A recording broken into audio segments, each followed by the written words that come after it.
आप अपनी समस्या किसी भी व्यक्ति को न बताएं और ना ही इस कमेंट बॉक्स में अपनी समस्या को डालें, जिससे कि लोग पढ़ें और उसका फिर आप कहेंगे कि मेरी समस्या मैंने कमेंट बॉक्स में डाली थी, महाराज जी ने बताया, उसको देख के बताया। ऐसा बिल्कुल ना करें। आप लोग अपनी समस्या अपने अंदर रखें। जब आप पंडोखर धाम में आएंगे तो वहाँ आपको महाराज जी से मुलाकात होगी, तो महाराज जी आपकी समस्या और उसका हल जरूर बताएंगे।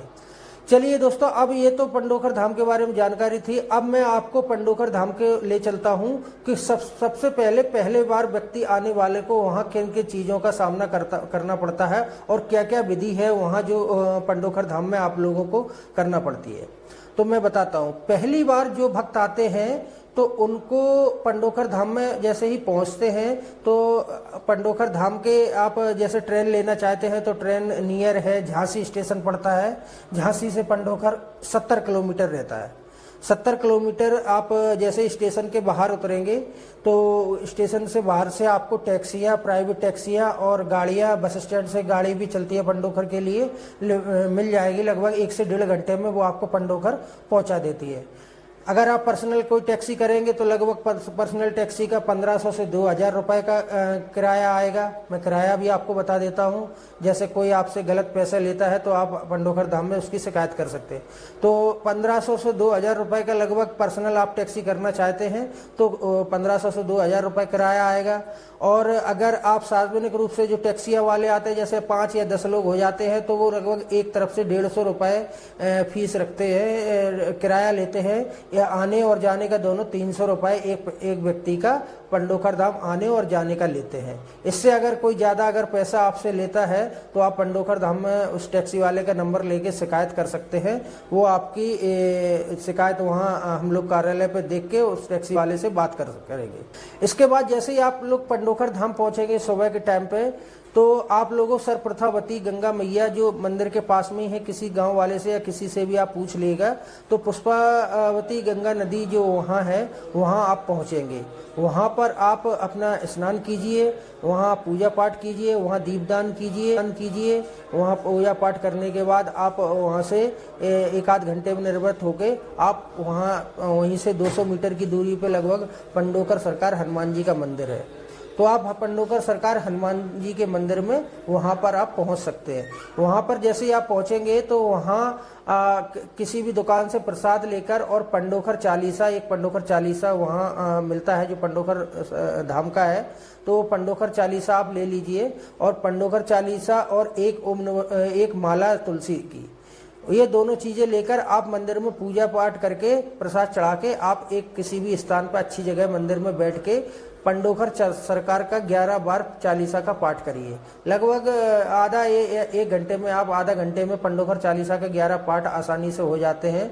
और आधा 1 घंटे में 11 माला ओम नमः शिवाय की, वो 11 माला ओम नमः शिवाय की आपको जाप करना है। बस पंडोखर सरकार का यही पूरा मेन वृतांत है। आपको यही पूजा है, यही पंडोखर सरकार की अर्चना है। आप लोगों को पंडोखर चालीसा का पाठ और 11 ओम नमः शिवाय की माला जरूर करने का अनिवार्य है और सभी लोगों को करना ही पड़ती है। ये अगर आप नहीं करेंगे तो आपका काम मैं तो नहीं कहूँगा कि नहीं होगा, फिर भगवान जाने आप मिलेगी, लेकिन आपकी भक्ति और श्रद्धा है। लेकिन आपको पंडोखर चालीसा के और 11 माला करने का विधान जो पंडोखर का है वो जरूर अनिवार्य रहेगा। उसके बाद वहीं मंदिर के बगल से एक नीम का वृक्ष है। इस नीम के वृक्ष के बारे में भी मैं आपको बताता हूँ। ये नीम का वृक्ष जो है ये पांडवों द्वारा स्थापित वहाँ है। वो पांडव वहाँ पर अज्ञातवास में आए थे, इसी कारण पंडोखर गांव का नाम पड़ा। पंडोखर मतलब खर मतलब गांव, और पांडव द्वारा स्थापित तो पंडोखर गांव का नाम पड़ा है। आप लोग सोचते हैं कि वो नीम का वृक्ष में ऐसा क्या है, तो मैं आपको बताता हूँ। उस नीम के वृक्ष में भगवान जब अज्ञातवास के दौरान क्या नाम पांडवों ने अपने अस्त्र शस्त्र उस नीम के वृक्ष पर रखकर वहाँ हनुमान जी की स्थापना करके पूजा पाठ किया था। तो वो हनुमान जी जो वहाँ विराजमान है वो पंडोखर में जो पांडवों ने स्थापना की थी उसी रूप में विराजमान है। करके नीम के वृक्ष के दर्शन करके वहाँ फेरी लगा के आप लोग सीधा आश्रम की ओर आएंगे। वहीं से 50-100 मीटर की दूरी पर आश्रम है, पंडोकर सरकार आश्रम। आप जैसे ही आश्रम पहुंचेंगे तो आश्रम में आपको सर्वप्रथम आपको कार्यालय पहुंचना है। कार्यालय पे आपको एक टोकन नंबर दिया जाता है, जिसको हम लोग अर्जी पत्र बोलते हैं। अर्जी पत्र उसी टोकन नंबर, अर्जी पत्र पर टोकन नंबर आपका रहता है, तो आपको अर्जी पत्र कटाना है। पहली बार आए हुए भक्त अर्जी पत्र वहाँ 1 रुपए से लेके 2100 रुपए की अर्जी पत्र कटती है। जो आपकी सामर्थ्य हो, जितने आप स्वेच्छा से सामर्थ्य के अनुरूप देना चाहते हैं, वहाँ अर्जी कटाना चाहते हैं, 1 रुपए से 2100 रुपए की आप अर्जी कटा लीजिए। उस अर्जी पत्र को काटने के बाद आप लोगों को एक टोकन नंबर उस पर मिलेगा और उसके अनुरूप आपको अपने नंबर का इंतजार करना है। महाराज जी लगभग 11 बजे से पंडोखर धाम में बैठते हैं और उसी टोकन के हिसाब से सभी लोगों से मुलाकात होती है। वो हो गई एक दरबार की प्रक्रिया। अब मैं आपको बताता हूँ कि पंडोखर में आप जो आश्रम है, उस आश्रम में हनुमान जी पंडोखर सरकार और जो विराजमान है हाथीवान महाराज हैं और राम दरबार है, श्री कृष्ण भगवान का मंदिर है। तो आप ये सभी मंदिरों के दर्शन करके आप अपनी बारी का इंतजार कर सकते हैं। ये पंडोखर सरकार का ये पूरा वृतांत है, आप लोगों को मैंने बताया। महाराज जी से जैसे ही आपका नंबर आएगा तो सबसे पहले आप जाके महाराज जी के सामने बैठेंगे, अपनी समस्या नहीं बोलेंगे। आप लोगों को महाराज जी के सामने बैठ के, जब महाराज जी लिख रहे होते हैं तो आप लोगों को अपनी, बहुत से लोग मैंने देखा है महाराज जी के लिखने से पहले अपनी समस्या बोलने लगते हैं।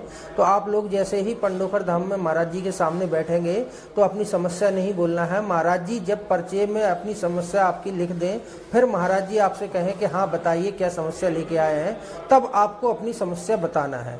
फिर महाराज जी आपको अपनी समस्या आपकी बताते हैं, तो आपको महाराज जी के पर्चे पे ध्यान देना है। जो महाराज जी पर्चा लिखते हैं उस पर्चे को पढ़ना है। अगर आप पढ़े लिखे हैं तो उस पर्चे को जरूर पढ़ें कि महाराज जी किस तरीके से बताते हैं कि क्या विषय है हमारा। क्योंकि आप जब सामने बैठे होते हैं तो आप स्वयं पढ़े हैं, आप लोगों पर्चा पर ध्यान देंगे तो आप लोग दूसरों को अच्छी तरह से समझा पाएंगे कि महाराज जी ने हमें किस प्रकार बताया है और किस तरीके से बताया है।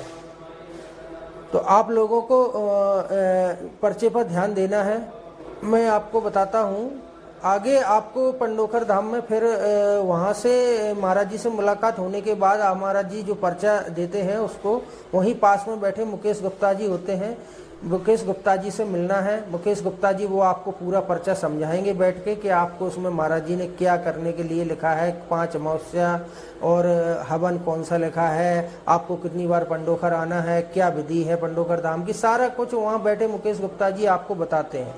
उसके बाद दोस्तों आपको सीधा आपको वहाँ सामने सोनू शर्मा जी बैठे होते हैं, उनके पास पहुँचना है।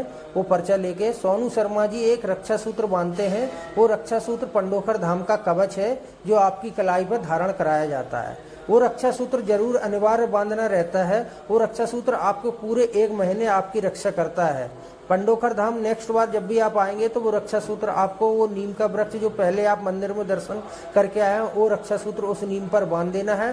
फिर उसी प्रकार नया, जब गुरुजी से मिलके फिर नया रक्षा सूत्र धारण करना है।